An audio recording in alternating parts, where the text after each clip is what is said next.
أمور الدنيا والدين والصلاة والسلام على أشرف الأنبياء والمرسلين سيدنا مولانا محمد وعلى آله وصحبه أجمعين. قال المصنف الإمام أبو حامد الغزالي رحمه الله ونفعنا بعلومه في الدارين. وقد قال بعض العارفين من عبد الله تعالى بمحض المحبة من غير خوف هلك بالبسط والإدلال، ومن عبده من طريق الخوف من غير محبة انقطع عنه بالبعد والاجتهاش، ومن عبده من طريق المحبة والخوف أحبه الله تعالى فقربه ومكنه وعلمه. فالمحب لا يخلو عن خوف والخائف لا يخلو عن محبة، ولكن الذي غلبت عليه المحبة حتى اتسع فيها ولم يكن له من الخوف إلا يسير يقال هو في مقام المحبة ويعد من المحبين. وكان شوب الخوف يسكن قليلا من سكر الحب، فلو غلب الحب واستولت المعرفة لم تثبت لذلك طاقة البشر، فإنما الخوف يعدله ويخف وقعه على القلب إلى آخره. Makna daripada perkataan Imam Al-Ghazali rahimahullah wa nafa'ana bi'ulumih. Sebagian orang arifin berkata,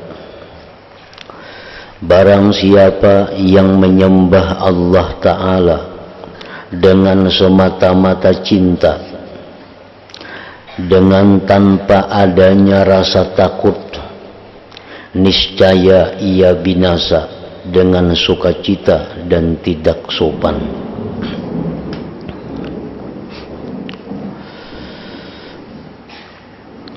Barang siapa yang menyembah Allah Ta'ala dengan semata-mata cinta, dengan tanpa adanya takut, niscaya ia binasa dengan sukacita dan tidak sopan.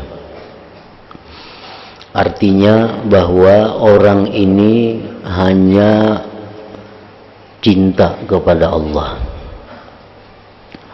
tidak ada takutnya. Nah, lalu dari saking cintanya orang itu kepada Allah tanpa ada campuran takut, itu mengakibatkan dia menjadi kurang beradab, kurang bertata krama kepada Allah, karena hatinya hanya dikuasai oleh cinta, sehingga perbuatannya itu dinilai oleh orang-orang yang normal kada beradab lagi dengan Allah. Cara berpakaiannya kada beradab lagi dengan Allah. Cara tutur katanya kada beradab lagi dengan Allah. Karena dalam hatinya itu hanya ada satu, yaitu cinta kepada Allah Subhanahu wa Ta'ala, tanpa ada campuran sedikit pun daripada takut kepada Allah Subhanahu wa Ta'ala. Dan itu bisa kita ambil contoh untuk mendekatkan paham kita dengan apa yang dikatakan oleh Imam Ghazali ini. Seseorang mencintai seseorang. Nah, karena seseorang ini sudah mencintai tanpa ada rasa segan, tanpa ada lagi rasa segan kepadanya, lalu akibat dari itu tutur kata orang ini kada beradab lagi dengan orang yang dicintainya itu. Cara pekerjaannya, cara perbuatannya sudah kada beradab lagi, karena daripada saking cintanya dia kepada orang yang dia cintai itu. Nah, oleh karena itu kita melihat ada orang-orang yang sembahyang, umpamanya sembahyang hanya berselawar katuk, berbaju kada. Nah, itu dinilai secara normal itu kada beradab dengan Allah. Tetapi bagi orang yang demikian, karena hatinya sudah lawan Tuhan itu begitu cinta, sehingga dianggapnya biasa. Nah, sehingga dianggapnya biasa. Nah, demikian pula tutur katanya. Kadang-kadang dia bertutur kata kepada Allah seperti bertutur kata dengan orang biasa. Nah, karena apa? Karena saking cintanya dia kepada Allah itu menghilangkan batasan-batasan adab. Menghilangkan batasan-batasan adab. Nah, dikhawatirkan bahwa orang yang selalu berada dalam keadaan demikian itu, dikhawatirkan dia binasa karena sudah melanggar batasan-batasan adab tadi.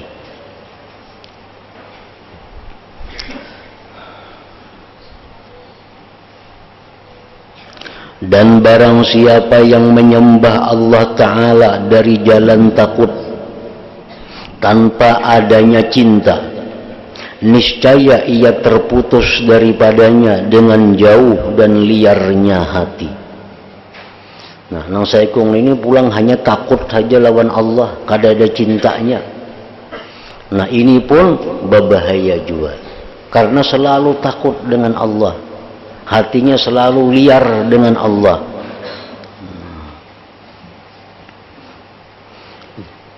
Untuk mendekatkan paham dicontohkan juga, umpamanya seorang pembesar, nah raja umpamanya, ada orang-orang nang rakyat ini yang sangat takutan dengan raja itu, sehingga dia baparak ke istana pun kedewani, apalagi bertemuan rajanya. Nah, karena ketakutannya itu akhirnya mendinding dia daripada mendekat kepada raja. Itu terlalu takutan. Nah, dengan Allah pun demikian, kada baik juga. Ada orang yang sangat akrab dengan raja, keluar masuk ke rumah raja, kadang-kadang berhadapan lawan raja, bergaya, berpandir lawan raja, sudah jadi kayak kawan biasa. Nah, itu pun bisa berbahaya juga, karena bisa kehilangan adab. Nah, untuk menormalkan hubungan itu mesti disertakan kedua-duanya. Takut dan cinta itu kada berpisah dalam hal kita mengabdi kepada Allah Subhanahu wa Ta'ala.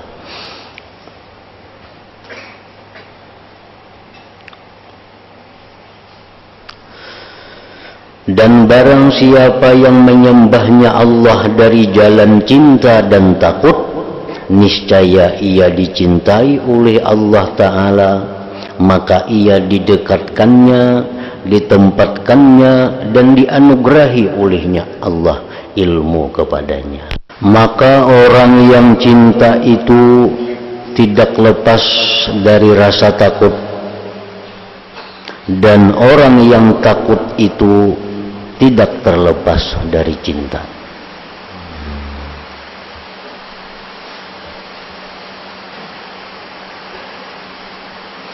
Maka orang yang cinta itu tidak lepas dari rasa takut, dan orang yang takut itu tidak terlepas dari cinta, supaya dia dekat dengan Allah dan beradab, bertata kerama di hadapan Allah Subhanahu wa Ta'ala.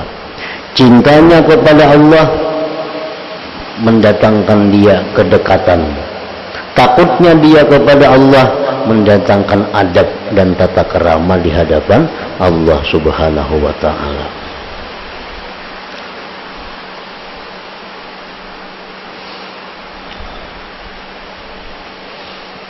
Jadi cinta kepada Allah itu merupakan satu makam, satu kedudukan.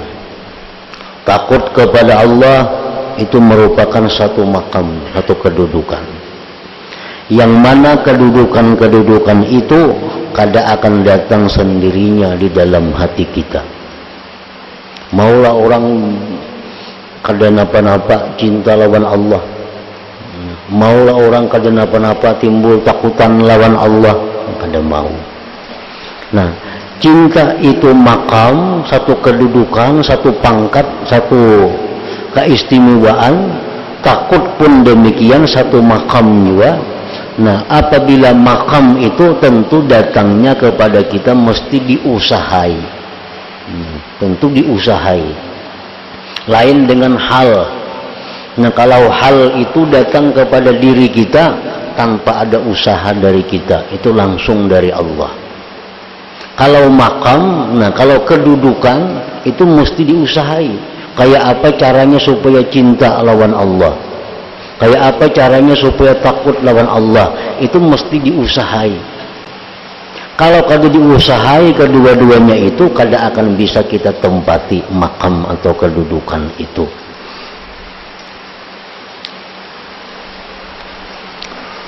Dan cinta maupun takut itu adalah merupakan hasil daripada ma'rifat seseorang kepada Allah Subhanahu wa ta'ala.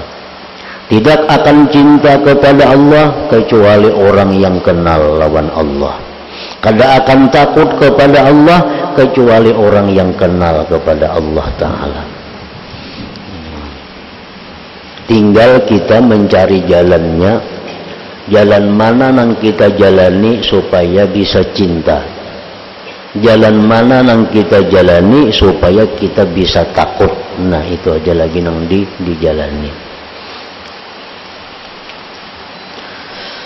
Oleh para ulama diajarkan supaya kita ini cinta lawan Allah.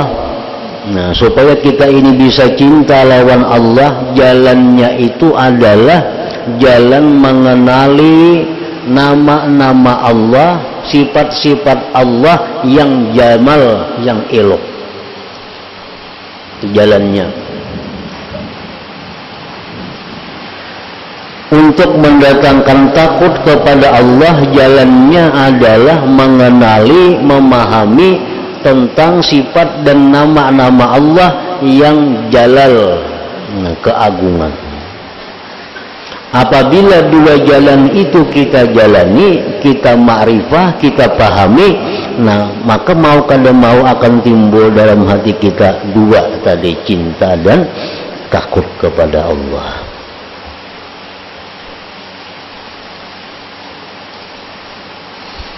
Nah, contohnya untuk mendatangkan cinta kepada Allah, kita kenali Rahman. Rahman itu apa artinya? Nah, Rahim itu apa artinya? Rahman artinya Allah itu Tuhan yang memberikan nikmat yang agung-agung. Kayak nikmat iman, nah itu Rahman. Nikmat menciptakan kita dari dulunya tidak ada kepada ada, itu Rahman. Memberikan kita Islam, iman, itu Rahman. Pokoknya nikmat-nikmat yang agung itu Rahman. Nah, lalu kenapa kita ini bisa hidup? Dulunya kita kada ada, itu Rahman ini. Dulunya kita kada tahu iman, kada tahu Islam, sekarang tahu. Kenapa? Dari Rahman ini.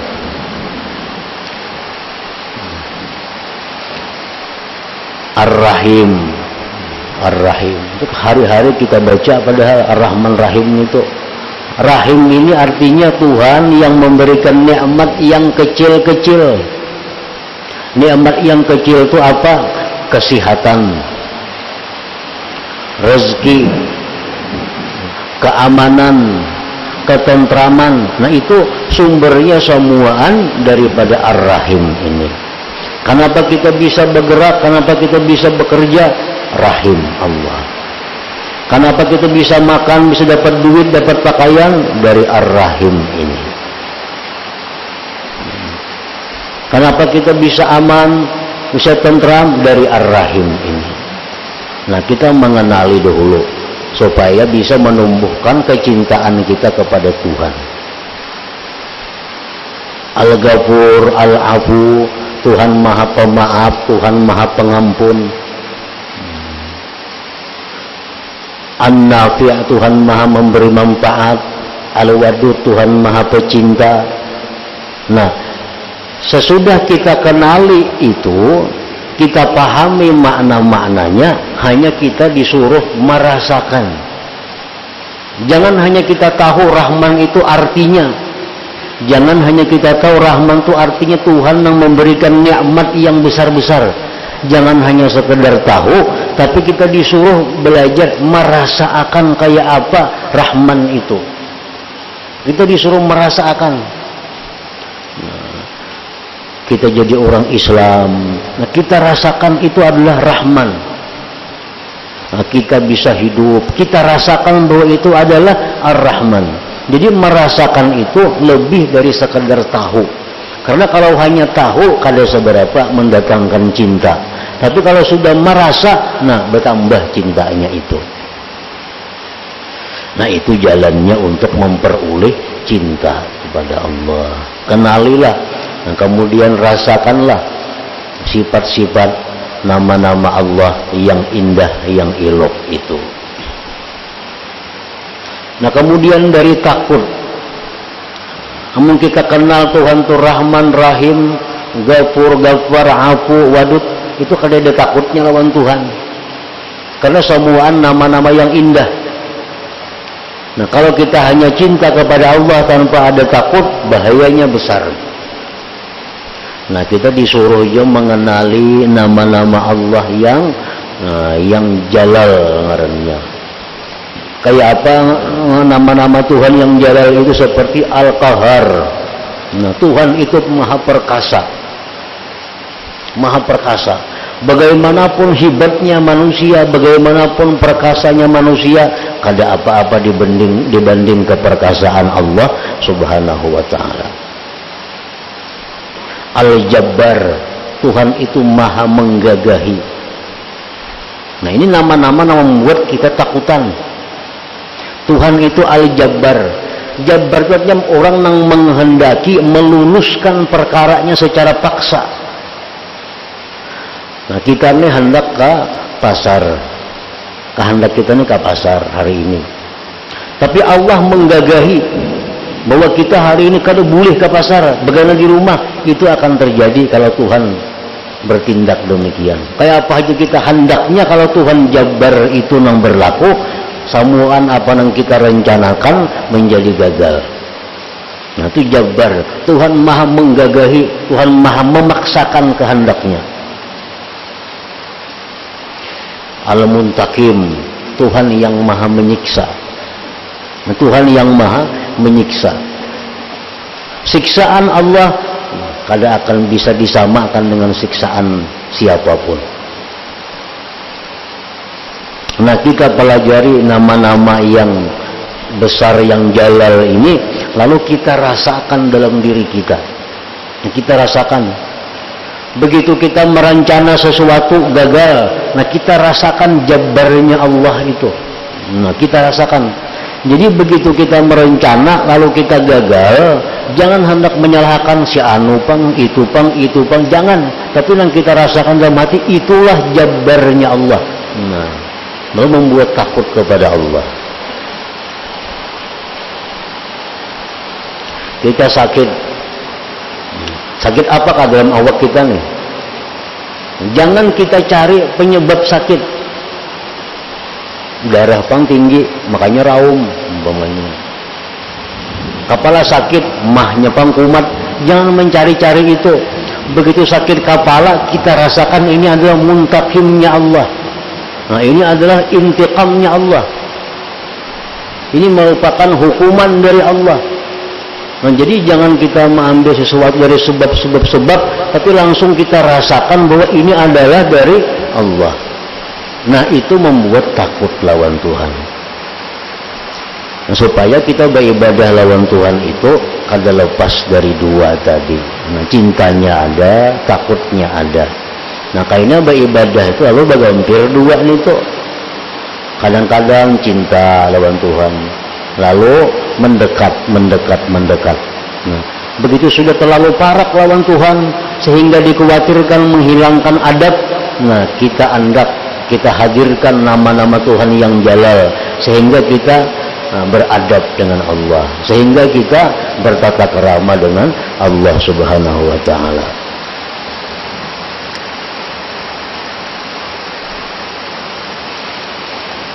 Maka orang yang cinta itu tidak lepas dari rasa takut, dan orang yang takut itu tidak terlepas dari cinta. Orang takutan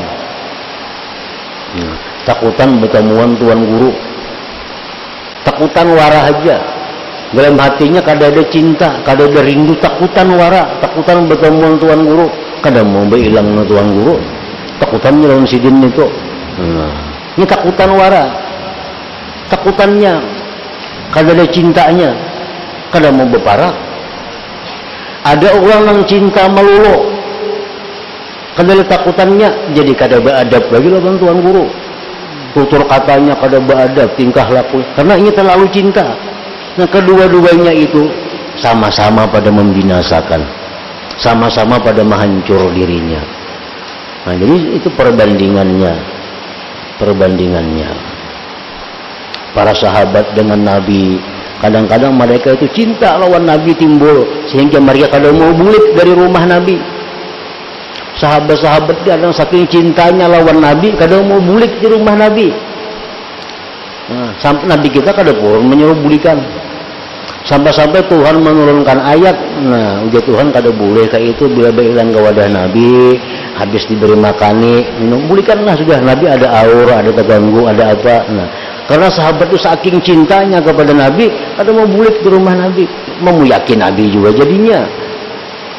Nah, ada pulang sahabat nang terlalu kada wani lawan Nabi, sehingga berparak pun kada hakun, salah juga. Nah, jadi mesti sama digabungkan antara dua. Cinta itu perlu agar kita bisa mendekat, takut itu perlu agar kita beradab. Nah, sehingga hubungan kita itu menjadi dekat dan beradab ngarannya. Kalau takut wara kada mau berparak jadinya.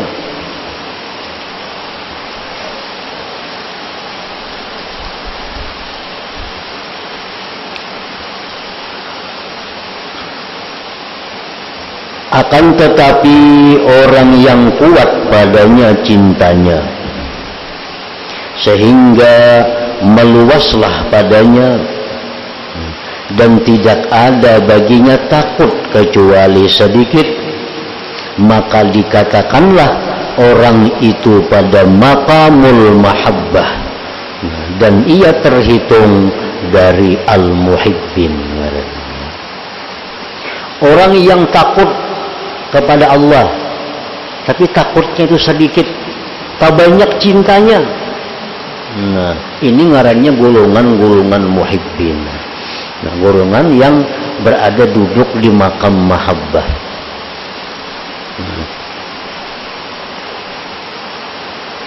Dan adalah campuran takut itu menenteramkan sedikit dari mabuknya cinta.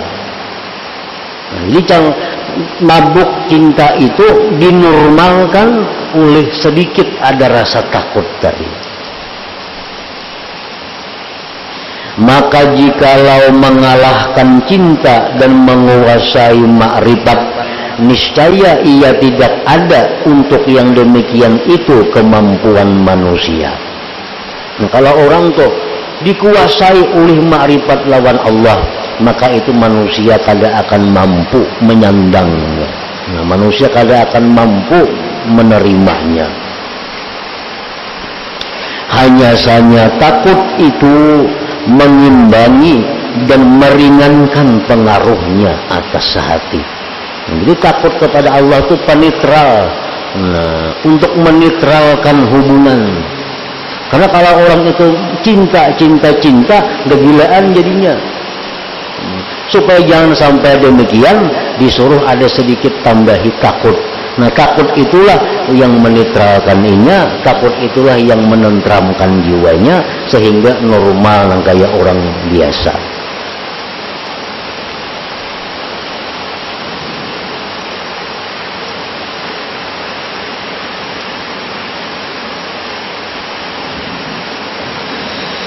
Telah diriwayatkan pada sebagian kabar bahwasanya sebagian orang-orang siddiq,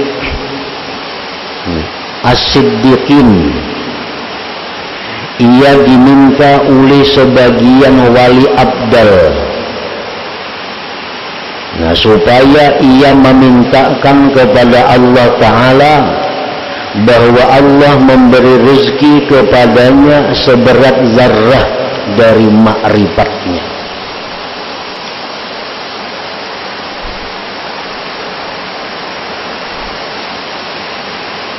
Ini ada dua manusia. Manusia pertama wali abdal, satu macam golongan dari golongan-golongan wali. Ada kutub, ada autad, macam-macam. Di antaranya ada wali abdal. Nah, wali abdal ini sudah sekian lama berdoa kepada Allah agar ditambah makrifat. Kada kabul-kabul. Lalu si wali abdal ini datang kepada Siddiq. Nah, Siddiq itu tingkatan wali yang sangat tinggi. Nah, Siddiq ini, agar si Siddiq ini bisa memintakan kepada Allah supaya wali abdalnya diberi tambahan ma'rifat. Orang yang jadi Siddiq itu lebih dari sekedar wali. Orang Siddiq pasti wali, tapi orang wali belum tentu Siddiq. Karena Siddiq itu artinya orang yang sangat benar, orang yang sangat jujur. Nah, apabila seseorang itu bisa disebut Siddiq apabila dia bisa benar dalam 6 perkara. Dalam 6 hal ini inya jujur, dalam 6 hal ini inya benar. Nah, hanya mendapat gelar Siddiq itu. Yang pertama, orangnya itu shadiqul lisan, jujur tutur katanya, jujur tutur katanya.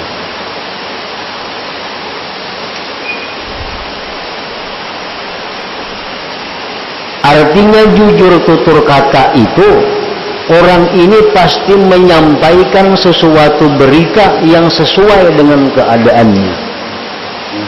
Dia kada akan menyampaikan berita yang kada sesuai dengan kejadiannya. Sehingga tutur katanya itu shadiqul lisan. Kalau orang itu pernah berdusta, itu sudah kada bisa jadi orang siddiq. Yang kedua, orang itu shadiqun niyyah. Orang itu bujur, benar niatnya. Orang itu bujur, benar niatnya. Artinya bujur, benar niatnya itu adalah dia semata-mata karena Allah. Nah, itu jujur. Makanya orang yang sidik itu lebih daripada orang ikhlas. Setiap orang yang sidik pasti ikhlas. Orang yang ikhlas belum tentu sidik. Belum tentu sidik. Orang beramal mengharap surga, ikhlas, sidiklah kada. Kada sidik. Sidik itu antara lain adalah shadiqun niyyah. Orang itu mesti bujur niatnya karena Allah semata. Nah, yang ketiga, shadiqul azam. Bujur-bujur cita-citanya. Orang ini kadang-kadang punya cita-cita nang kada bujur. Nah, cita-citanya aja selalu bujur. Nah, yang keempat, shadiqul wafa bil azmi. Orang ini bujur-bujur menunaikan cita-citanya. Cita-citanya bujur dan bujur-bujur menunaikan. Misalnya, nya bercita-cita dalam hati aja nih bercita-cita. Kayaknya mau aku berduit 1 juta, anakku wakafakan 500. Begitu dapat duit 1 juta, bujur-bujur menunaikan. Nah, itu shadiqul wafa bil azam. Yang kelima, shadiqul a'mal. Bujur perbuatan. Arti bujur perbuatan itu antara perbuatan sama dengan hatinya. Nah, sama dengan hatinya. Misalnya hatinya, di mulutnya Bismillahirrahmanirrahim, di hatinya memang Bismillahirrahmanirrahim. Andai kata di mulutnya Alhamdulillahirabbil alamin, di hatinya memang Alhamdulillahirabbil alamin. Sehingga antara lisan dan hati itu kada berbeda. Amunnya tak urihing lawan orang, hatinya memang tak urihing juga. Amunnya merangut lawan orang, hatinya merangut juga. Sehingga perbuatan zahir kada berbeda dengan perbuatan batin. Nah, itu jujur namanya dalam perbuatan. Nah, yang keenam ini yang paling berat, shadiqun fi maqamatiddin. Dia benar-benar jujur-jujur pada makam agama. Seperti tobat, bujur-bujur tobat, zuhud, bujur-bujur zuhud. Nah, jadi bila mana 6 hal ini ada pada diri seseorang, nah orang itu berhak dapat titel siddiqun. Ini tinggi pada wali lagi. Karena orang wali pun hanya orang-orang tertentu yang dapat makam siddiq ini. Kada semua wali. Ini dikatakan oleh para ulama adalah makam yang mendekati dengan makam nubuah, makam kenabian.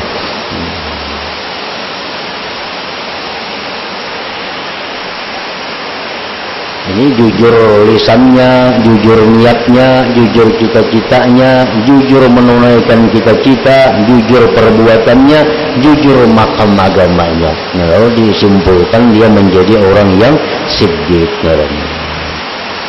Nah, hingga situ dulu nantilah dulu.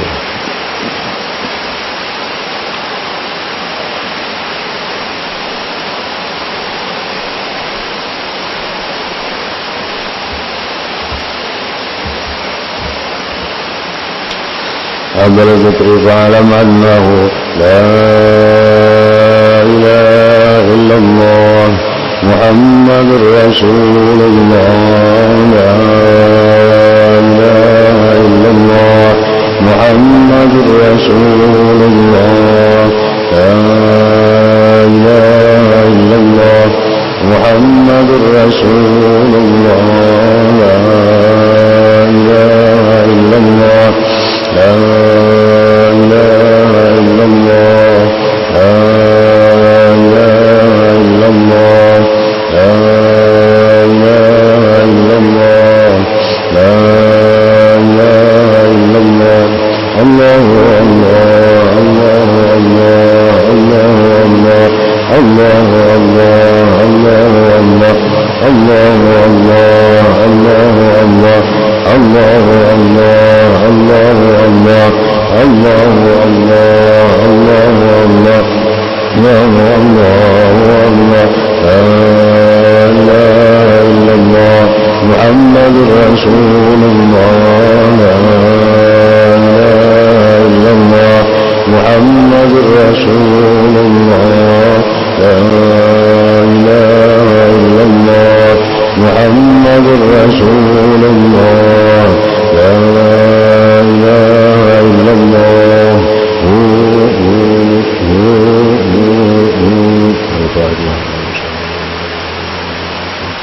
Iyyaka na'budu wa iyyaka nasta'in.